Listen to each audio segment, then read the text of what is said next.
Chapter 11 দেখো চলতরিতে এটা হচ্ছে আমাদের থার্ড ক্লাস। এর আগে আমরা দুটো ক্লাস করছি, যারা না পায় ইউটিউবে দেখবা, আছে দুটো দেয়া আছে। দেখো বিভিন্ন পরিবাহীর উপাদানের আপেক্ষিক রোধ, আমরা লাস্ট ক্লাসে আপেক্ষিক রোধ করছিলাম। তো বিভিন্ন পরিবাহীর উপাদানের আপেক্ষিক রোধের ক্ষেত্রে আমরা এখানে যদি দেখি, তোমাদের বইয়ে কিছু মান আছে যেটা হায়ার লেভেলের বইয়ের মান থেকে আলাদা, মানে শুধু তোমাদের বইয়েরটাই আলাদা, বাকি সব জায়গায় একই মান। তারপরেও যেহেতু তোমাদের বই, তোমাদের বইয়েরটাই আমরা লিখবো। হ্যাঁ, এক্সট্রা যেগুলো আমরা অন্য জায়গা থেকে লিখবো। এখন এই আপেক্ষিক রোধের মানের ক্ষেত্রে দেখো এই রো ইজ ইকুয়াল টু, দেখো খালি ঘর ইনটু 10 টু দি পাওয়ার 8, আমরা এটা লিখব 10 ইনভার্স 8 এত ওহম মিটার। বিভিন্ন পরিবাহীর আপেক্ষিক রোধ মানে কি, আমরা যেটাই লিখি 10 ইনভার্স 8 থাকবে। বুঝছি আমরা কি বলছে, মানে আমাদের হিসাবের সুবিধার জন্য এটা লিখলাম। এক এক পদার্থের ক্ষেত্রে এখানে মানটা চেঞ্জ হবে। ইভেন অবজেক্টিভে আসে সবচেয়ে পরিবাহী পদার্থ কোনটি, এবার আমি অপশন দিলাম সবচেয়ে পরিবাহী পদার্থ কোনটি। অপশন কয় লিখলাম সিলভার, ক্ষয় লিখলাম তামা, গয় লিখলাম অ্যালুমিনিয়াম, ক্ষয় লিখলাম লোহা। কোনটা? আমরা তামাই বলবো। কারণ কি, কারণ হচ্ছে বৈদ্যুতিক লাইনে সাধারণত তামার তারটাই আমরা কি করি, বেশি ব্যবহার করি। কিন্তু এক্ষেত্রে তামার থেকেও বেশি পরিবাহী হচ্ছে সিলভার। কিন্তু সিলভারের ব্যবহার কম কেন? কারণ এটার দাম বেশি। মনে করো এক তামার এসির পাইপ, এইটাই লাগাই রাখতে পারি না, চলে নিয়ে যায়। সিলভারের তার দিয়ে তাহলে দেখা যায় যে কারেন্টের তার মনে করো হচ্ছে বাসায় গহনা হিসেবে ব্যবহার হচ্ছে, চলে জিনিসটা এমন হইতো। যে কারণে সিলভার কি করা হয় না, অতটা ব্যবহার করা হয় না। এটা মাথায় রাখো যে সবচেয়ে বেশি পরিবাহী, মানে যার আপেক্ষিক রোধের মান যত কম তার পরিবাহিতা তত কি বেশি। তো এখন আমরা এটা লেখার পর এখানে একটা ছকের মতো লিখব।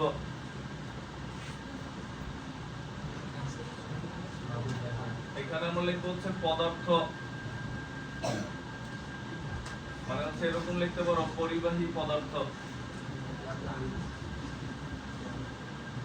আর এই পাশে আমরা লিখলাম রো এর মান। রো এর মান হচ্ছে আমরা কি রকম লিখব, রো হচ্ছে আপেক্ষিক রোধ। তো আপেক্ষিক রোধের মান তুমি এরকম লিখতে পারো, যে খালি করে এখানেও এরকম লেখা রাখবে একটু 10 ইনভার্স 8। কেন আমরা এখানে হয়তো 10 ইনভার্স 8 লিখবো না, মনে রাখার সুবিধার্থে, মানে সবার সাথেই কত থাকবে, 10 ইনভার্স 8 থাকবে। এখানে আমরা একবারে দিয়ে নিচ্ছি। হ্যাঁ, ওহম মিটার। এবার হচ্ছে এখানে আগে এই পাশে বিভিন্ন পদার্থগুলো আগে লেখো। প্রথমে লেখো হচ্ছে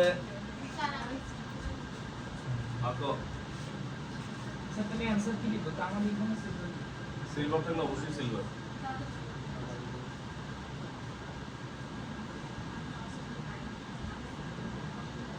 অনুপস্থিত অনেক,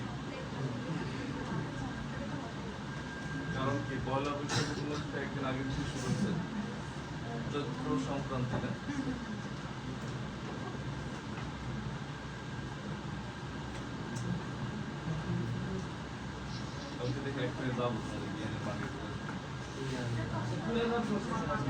আমি জানি কি কয়েকটা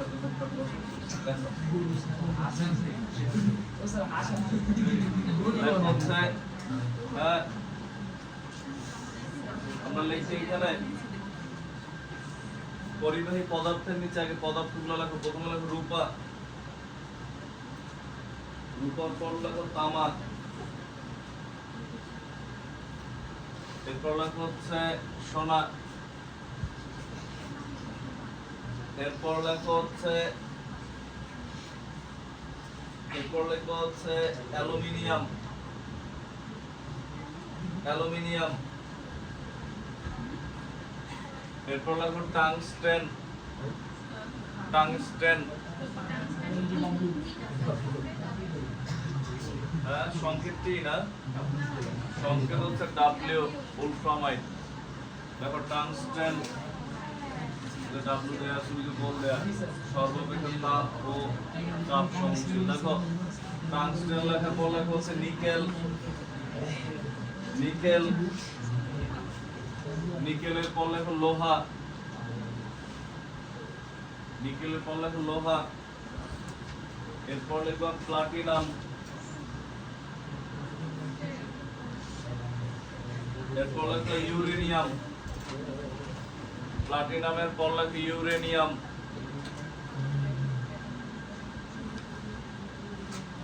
এরপর লেখা হচ্ছে নাইট্রোম, নাইট্রোম নয়কার রস্যই কয়রা ফলা ম, নাইট্রোম। এরপরে লেখা হচ্ছে গ্রাফাইট, এরপর লেখো হীরা, এরপর লেখো বাতাস, বাতাস, হীরার পর লেখো বাতাস। এর মধ্যে তোমাদের বইয়ে কোনগুলো আছে বলে দেই, প্রথম তিনটা লাস্টের তিনটা, এই ছয়টা আছে তোমাদের বইয়ে, বাট মাঝখানের গুলো অবজেক্টিভে মাঝে মাঝে দেখেন আরো ছিল, যেগুলো দেয় আমি ওগুলোই লিখছি। হ্যাঁ, তো এখন এটা লেখার পর স্যার বলা ছিল রাব্বি উই রাইট আর মাইন্ড যে মনে আগে এবং তোমাদের মাথায় এসে পড়ে মনে করো। ঠিক আছে না, ওদের মাথা আসে না না দেখো। তো এরপরে এখন এদের মানগুলো যদি আমরা লিখি, দেখো সিরিয়ালি লেখো। প্রথমটা লেখা হচ্ছে রূপা হচ্ছে 1.59, 1.59, রেকর্ড মান ছিল 1.51, যাক লেখো 1.59। এরপর লেখো 1.68, হ্যাঁ এরপর লেখো 1.68, এরপর লেখো 2.44, এরপর লেখো 2.45, আমরা বড় থেকে ছোট সাজাইছি আর কি। হ্যাঁ 2.45, এরপর লেখো 4.9, 4.9 হচ্ছে টাংস্টেনের। হ্যাঁ এরপর লেখো 6.1, 8.9, প্লাটিনামের হচ্ছে অবিকর্ষ স্তরণ, লেখো 9.81। এরপরে লেখো হচ্ছে ইউরেনিয়াম 2.5, এরপর লেখো হচ্ছে নাইট্রোম, লেখো 110, 110, গ্রাফাইট লেখো 250, লিখছো। এই পর্যন্ত যা ছিল এদের সবার কি ইনটু 10 ইনভার্স 8। এরপরে লেখো এটা লেখো 1 ইনটু 10 টু দি পাওয়ার 12, 12 এটা হচ্ছে ব্যতিক্রম। হ্যাঁ 12, 10 টু দি পাওয়ার 12, ডাইরেক্ট 12। এবার বাতাস লেখো 1.3 ইনটু 10 ইনভার্স 16,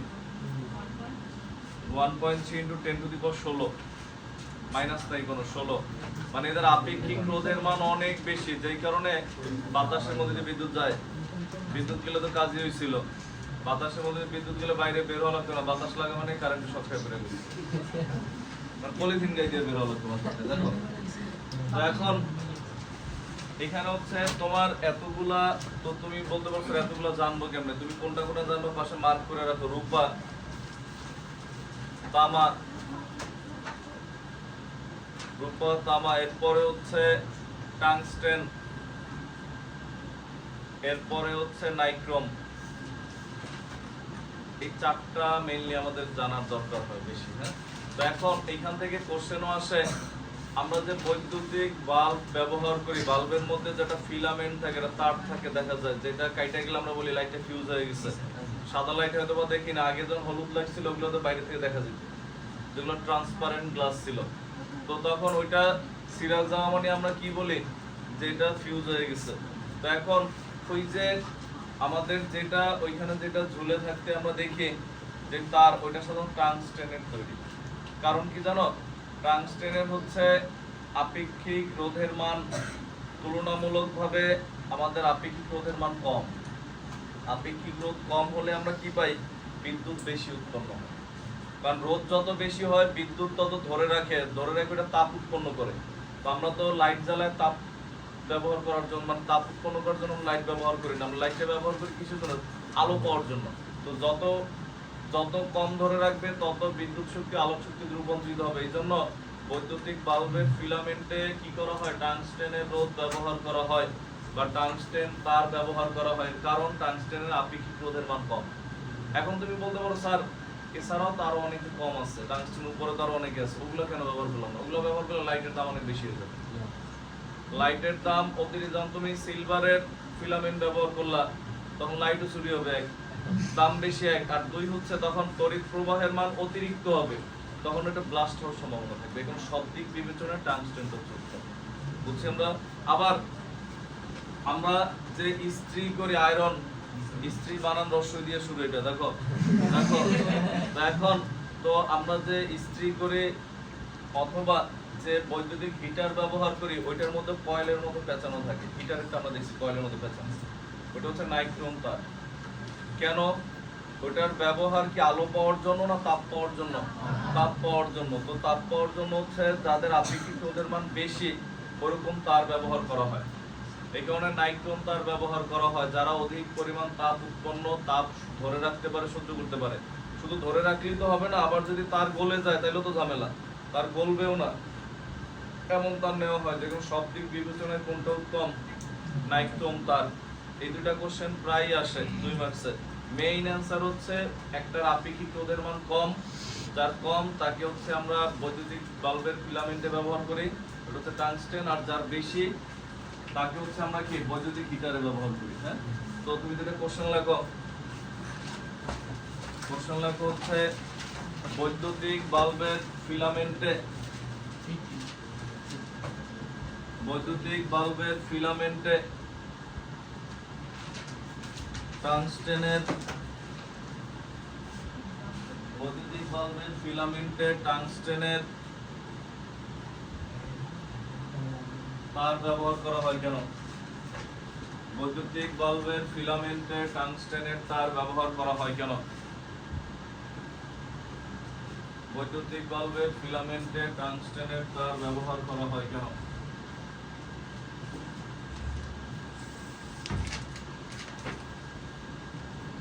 এরপর হচ্ছে আমরা লিখে লেখার পর এরপর লেখো বৈদ্যুতিক হিটারে, বৈদ্যুতিক হিটারে লো তো শুরুতেই, মানে এখন মানে 10% নিচে নেমে গেছে। বৈদ্যুতিক হিটারে লিখছেন না, বৈদ্যুতিক হিটারে নাইক্রোম তার ব্যবহার করা হয় কেন? ব্যাখ্যা করো। বৈদ্যুতিক হিটারে নাইক্রোম তার ব্যবহার করা হয় কেন? ব্যাখ্যা করো।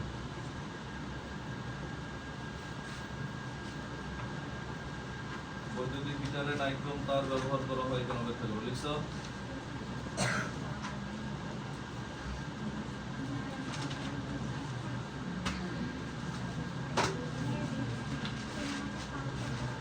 এরপর হচ্ছে এটা লেখার পর হলো দুইটার অ্যান্সারে কি আপেক্ষিক রোধের জন্য। হ্যাঁ, আমরা তড়িৎ পরিবাহিতাঙ্ক পড়ছি, আপেক্ষিক রোধ পড়ছি, এগুলো সব পড়ে ফেলছে। তুমি হেডলাইন দাও, মানে হেডলাইন বলতে পরের পয়েন্ট কত নাম্বার? 15 নাম্বার পয়েন্ট দিয়ে লেখো, 15 নাম্বার পয়েন্ট দিয়ে লেখো তড়িৎ বর্তনী।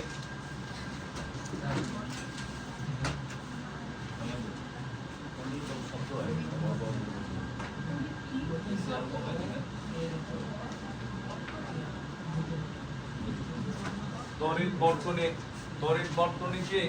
যে বিদ্যুৎ বাসাবাড়িতে যে প্রবাহিত হয়, বাসাবাড়িতে যে বিদ্যুৎ প্রবাহিত হয় এক জায়গা থেকে আরেক জায়গায় যায়, এটা কি ফাঁকা জায়গা দিয়ে যায় না তারে তারে যায়? তারের মধ্যে দিয়ে যায় না? তো যেই পথে বিদ্যুৎ প্রবাহ চলে ওই সমগ্র পথটাকে বলা হয় তড়িৎ বর্তনী। তো লেখো আগে তড়িৎ প্রবাহ চলার, তড়িৎ প্রবাহ চলার সম্পূর্ণ পথকে, তড়িৎ প্রবাহ চলার সম্পূর্ণ পথকে তড়িৎ বর্তনী বলে। তড়িৎ প্রবাহ চলার সম্পূর্ণ পথকে তড়িৎ বর্তনী বলে। তড়িৎ প্রবাহ চলার সম্পূর্ণ পথকে তড়িৎ বর্তনী বলে। তড়িৎ প্রবাহ চলার সম্পূর্ণ পথকে তড়িৎ বর্তনী বলে। এখন এই তড়িৎ বর্তনীর ক্ষেত্রে আমাদের খেয়াল করো, তড়িৎ বর্তনীর ক্ষেত্রে বর্তনীতে বিভিন্ন জিনিসপত্র ব্যবহৃত হয়, তাদেরকে শর্টকাটে চিহ্ন দিয়ে প্রকাশ করে। যেমন এইটার নাম কি? আর এইটার নাম কি? আর এইটার নাম কি? স্যার প্রথমেরটা কোষ, দ্বিতীয়টা ব্যাটারি আর তৃতীয় নাম্বার ধারক। তো এখানে এই চিহ্নগুলো আমাদের বোঝা লাগবে যে শুধু এইটার নাম কি, একটা দাগ। অবজেক্টিভে প্রায় দেয়, বোর্ডেও দেয় যে বলে নিচের কোনটি ধারক। তো তখন একটা ছোট বড় হলে এটা হচ্ছে আমাদের কোষ, এটা হচ্ছে আমাদের ব্যাটারি, এটা হচ্ছে ধারক, এটা হচ্ছে পরিবাহী তার। পরিবাহী তার আরো অনেক কিছু আছে, তুমি আগে উঠাও সবগুলো। এগুলো বর্তনীতে বিভিন্ন জায়গায় পাবা। যেমন ড্রাইভিং লাইসেন্সের পরীক্ষা দিতে গেলে অনেক কিছু জানা লাগে যে এটা মানে কি, এগুলো কোশ্চেনে জিজ্ঞেস করে। মানে এত কিছু যা মিনিমাম 1-150 সংখ্যা জিজ্ঞেস করে। মানে 2-3টা মানে লেজার লাইটকে বলে এটার নাম ভাইবা যখন নাই, আমি দিছি তো পরীক্ষা।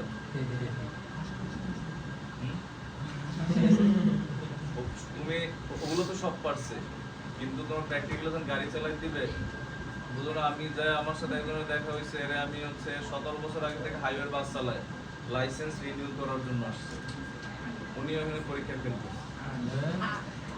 মানে কোন পরীক্ষা করছো তার মৌখিক না, যে গাড়ি চালানো পরীক্ষা ফেল করছে, যে হাইওয়ে বাস চালায়। মানে ওরা এমন রোড দেয় চাইলেও পারবে না। মনে করো আমি গেছি, বলছি চালাবেন, আমি বলছি হ্যাঁ চালাবো। মানে না চালাতে হবে, গাড়ি চালানো লাগবে না। এরপর চালাইতে উঠে আগে হাতে 100 টাকা দিচ্ছি, দিয়া রসিদে বলছি যে এরপরে মনে করো দালাল ধরে 500 টাকা, নাহলে পাশের কোনো ওই নেই। মানে এমন রাস্তা দেয়, ওই রাস্তায় গাড়ির সাইজ আসছে, রাস্তা ছোট, মানে সাইড দিয়ে ব্যারিকেড দিয়ে দেয়, লাইকে যাবি লাগি কিংবা কোনো ব্রেক করতে পারবো না, উল্টা চালায় গাড়ি পার্কিং করা লাগবে। রাস্তা গাড়ির সাইজ আসছে, রাস্তা ছোট। দেখো দেখো আমি যে ব্যাকে দিছি, ব্যাকে যায় মনে করো যে ব্যারিকেড ঘুরে গেছে। দেখো তো চালায় লই, তারপর দেয় লোক। দেখো এরপরে এটা লেখার পর এরপর আরো কিছু সংকেত লেখো। যেমন আমরা যদি লিখে, এরপর মনে কর তোমার এরকম বললো সংযোগহীন তার, মনে করো এরকম যে এরকম একটা দাগ দেয়া আছে, এটা দ্বারা বোঝানো হয় সংযোগহীন তার। লেখো সংযোগহীন বা সংযোগবিহীন তার।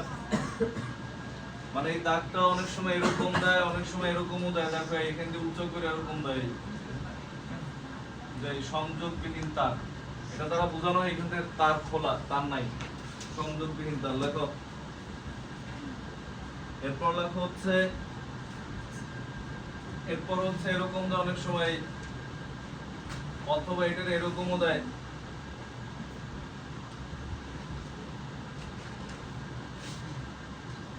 এটা হচ্ছে চাবি বা সুইচ, আর এটা হচ্ছে উপরটা তো লিখছো সংযোগবিহীন তার। এরপরে হচ্ছে যেমন তোমার যদি আমি বলি এইটা কি, তুমি আমার মনে হয় না বলতে পারবা এটা কি কি হইতে কি পারবা না। দেখো কিন্তু অবজেক্ট যেটা দিব ওইটা দিলে দেখেই বলতে পারবা, আমি জানি শিওর। এটা কি? এটা রোদ। রোদ অনেক সময় এরকম বাক্সহিকাও আঁকে, রোদ। লেখো এরপর হচ্ছে এরকম দিল যে পরিবর্তনশীল রোদ, তখন কি হয় দেখবে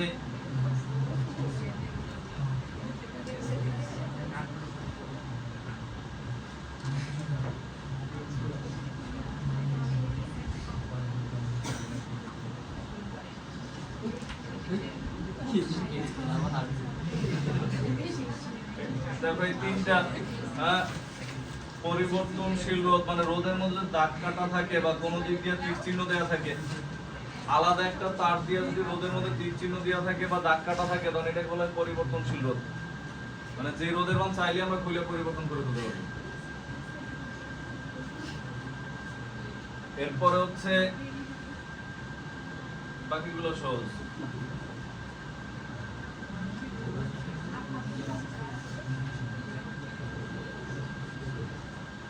এটা দেখো এটা হচ্ছে গ্যালভানোমিটার। জি লেখা থাকে মাঝখানে এবং উপরে এরকম অ্যারো চিহ্ন দিয়ে উপরে জি থাকে। গ্যালভানোমিটার দেখো, গ্যালভানোমিটার, গ্যালভানোমিটার লেখো তাড়াতাড়ি। স্যার রোধের পরেরটা কি? রোধের পরেরটা হচ্ছে পরিবর্তনশীল রোধ। এই চ্যাপ্টার শেষ হইলে এরপর মনে করো আছে ছোট ছোট অধ্যায়।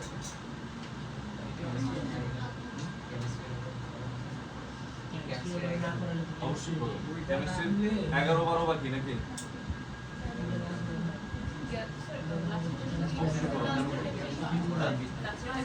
গ্যালভানোমিটার কেমিস্ট্রি 11টা আমি ওই তো কিছু মাস্টার দেখো দেখো পরে স্যার দিছি। গ্রুপে যে এত বড় একটা ছবি দিয়েছে স্যার জৈব জৈব আমরা কি করার আছে স্যার বোর্ড ওটা সব লাস্ট জৈব কত অলরেডি ইন্টারনেট ব্যাচে শুরু করছি 3 মাসের কোর্স আলাদা করে। আর 10 এর আরেকটা ব্যাচের ওটাই করে দিছি। দেখো এটা তোমাদের পড়ার জন্য করি। এটা লেখার পর এরপরে দেখবে এইখানে যদি এ লেখা থাকে এ, এটা হচ্ছে অ্যামিটার। লেখো এ লেখা থাকলে এটা হচ্ছে অ্যামিটার। এ লেখা থাকলে অ্যামিটার। এরপরে লেখো তুমি আসছো, তোমার নাম জানি কি? সুমাইয়া। দুইজনই আসছো আজকে। তোমার তো মিস যায়, এত মিস দিও না। হ্যাঁ, মাঝে মাঝে মিস দিবা। যেমন মনে করো রবিবার, সোমবার, মঙ্গলবার, বৃহস্পতিবার 4 দিন মিস দাও, তাহলে বাকি দিন আসো।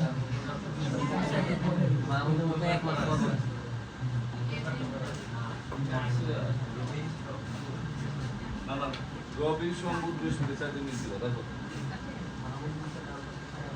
মনে করো রেডি হয়ে এবং চিন্তা করো না আজকে না যাই। দেখো এরপরে লেখো এখানে যদি ভি লেখা থাকে এটা হচ্ছে ভোল্ট মিটার। ভি লেখা থাকলে হচ্ছে ভোল্ট মিটার। এগুলো হচ্ছে তড়িৎ বর্তনীর সাথে সংযুক্ত বিভিন্ন উপাদান, যাদের দেখে আমরা বুঝতে পারি কোনটা কি।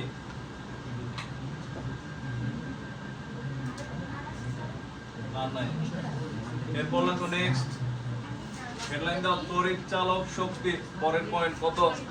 16 ভোল্ট মিটার। তড়িৎ চালক শক্তি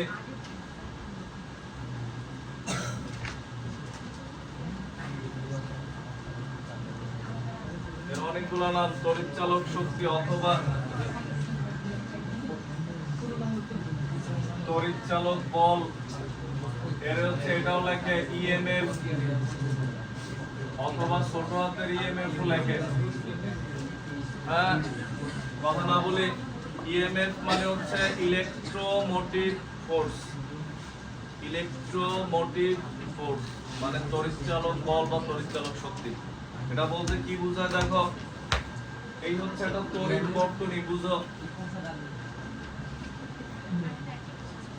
এ হচ্ছে কোষ সমেত, মানে কোষ সমেত মানে কি? কোষ যুক্ত। দেখো কোষ সমেত, সমেত মানে হচ্ছে কি এর সাথে কোষ যুক্ত আছে। কোষ সমেত একটা তড়িৎ বর্তনী।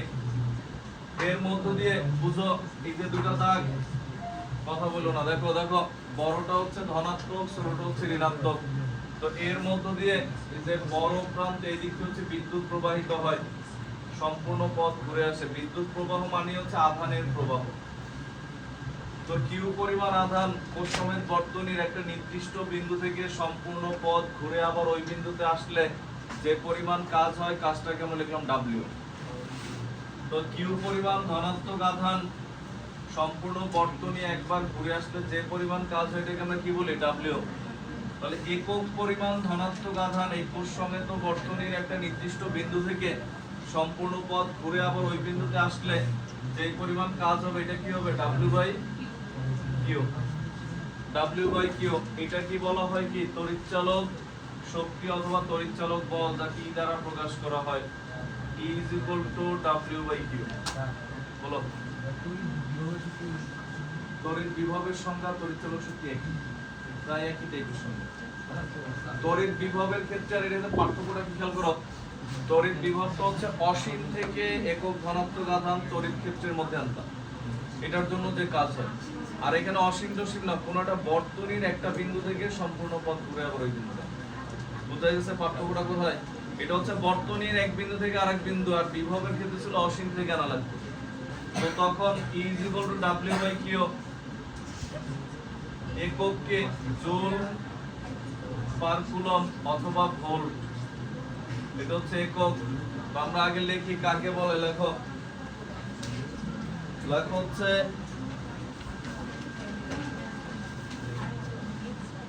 লেখো 1 কুলম আধানকে, কথা না বলি আমরা, লেখো 1 কুলম আধানকে, 1 কুলম আধানকে কোষ সমেত কোন বর্তনীর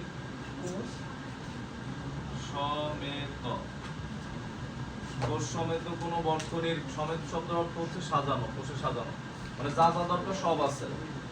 কোন বর্তনীর দেখছো এক বিন্দু থেকে সম্পূর্ণ বর্তনী ঘুরিয়ে, কোন বর্তনীর এক বিন্দু থেকে সম্পূর্ণ বর্তনী ঘুরিয়ে আবার ওই বিন্দুতে আনতে, সম্পূর্ণ বর্তনী ঘুরিয়ে আবার ওই বিন্দুতে আনতে, আবার ওই বিন্দুতে আনতে যে কাজ সম্পন্ন হয়, আবার ওই বিন্দুতে আনতে যে কাজ সম্পন্ন হয় তাকে ওই কোষের তড়িৎচালক শক্তি বলে। যে কাজ সম্পন্ন হয় তাকে ওই কোষের তড়িৎচালক শক্তি বলে। দেখো তো আছে না, বন্ধ হয়েছে। তাকে ওই কোষের তড়িৎচালক শক্তি বলে, তাকে ওই কোষের তড়িৎচালক শক্তি বলে। নিচের গুলো উঠাও। এটা হচ্ছে রোজ কোষ সমেত বলতে বোঝানো হয়, কারো এখানে কারো বাসা চিটাং বা কক্সবাজার দিকে আছে, চিটাং কারো বাসা আছে এখানে চট্টগ্রাম, নাই কেউ ওই অঞ্চলে হচ্ছে তোমার কি হয়, এখানে মনে করো যেমন আমরা এদিকে বাসা ভাড়া নেই, শুধু বাসাটাই ভাড়ানো, ফ্ল্যাট, জিনিসপত্র আসবাবপত্র সব তোমার। ওইখানে হচ্ছে তোমার বাসা ভাড়া নিলে তুমি শুধু তোমার জামা কাপড় নিয়ে উঠবা, সব আছে এখানে, ফ্রিজ, খাট, টিভি, মানে সব সহ। ইন্ডিয়া তো এরকম বাসা ভাড়া হয়, মানে সবকিছু ওইখানে আছে, তুমি এটা ব্যবহার করবে। হয়তো বা বাংলা টাংলা তখন যাওয়ার সময় তোমার যোগ্য না করতে, ওইটা হচ্ছে বাসা সমেত, মানে বাসা পুরো সাদা, বুঝেছে? ব্যাচেলার ফ্যামিলি, ব্যাচেলার বাসা বিদা দিবে, আর তুমি মনে করো তাহলে ফ্যামিলি বাসা কেমন দিবে? আর তুমি ফিজিক্স কেমিস্ট্রি করবা, তুমি মনে করো গেলা হচ্ছে আর্টসের একজন স্যারের কাছে বা কমার্সের স্যারের কাছে, তাহলে হবে। তোমার কি লাগবে তা আগে তো তোমার এটা বোঝা লাগবে। আর তুমি মনে করো ঈদে পাঞ্জাবি কিনবা, তুমি মেয়েদের থ্রি পিসের দোকান থেকে বসে লেখো।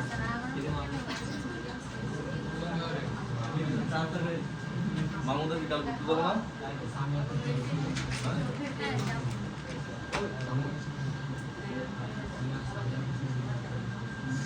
সবাই ঘুরে এইগুলো জিজ্ঞেস তুমি খুব ভালো, তোমাকে কেন লেখো। এরপরে আমরা লিখি, দেখো এটা উঠাইছি আমরা,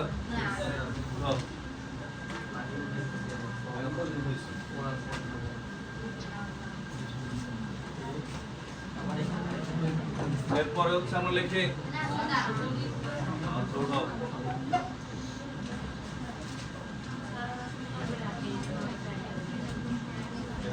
সকালবেলা আমরা হচ্ছে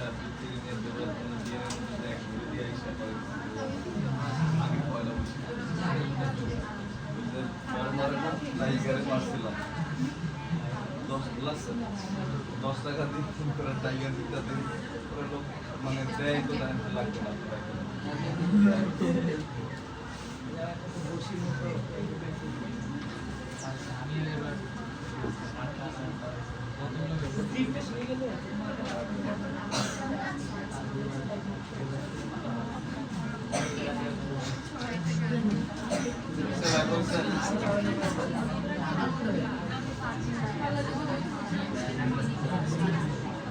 এটা লেখার পর দেখো আমরা একটু লেখার পরে এরপরে হচ্ছে নিচে লিখি পরের পয়েন্ট লেখা হচ্ছে তড়িৎ চালক শক্তি তড়িৎ প্রবাহ পরের পয়েন্ট কত নম্বর 17 দেখো তড়িৎ চালক শক্তি কমা দিয়ে লেখো তড়িৎ প্রবাহ এবং রোধের সম্পর্ক তড়িৎ চালক শক্তি তড়িৎ প্রবাহ এবং রোধের সম্পর্ক তখন কি হয় দেখবে ভালো করে বুঝো